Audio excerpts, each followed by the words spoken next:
सगळं हे बघा 11 वाजेपर्यंत रात्री महाप्रसाद सुरू आहे.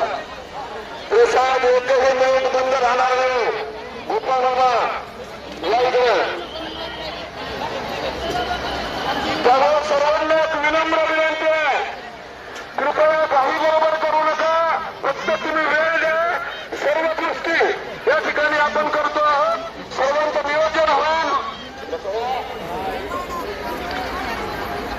सर्वांना प्रसाद घेता येईल.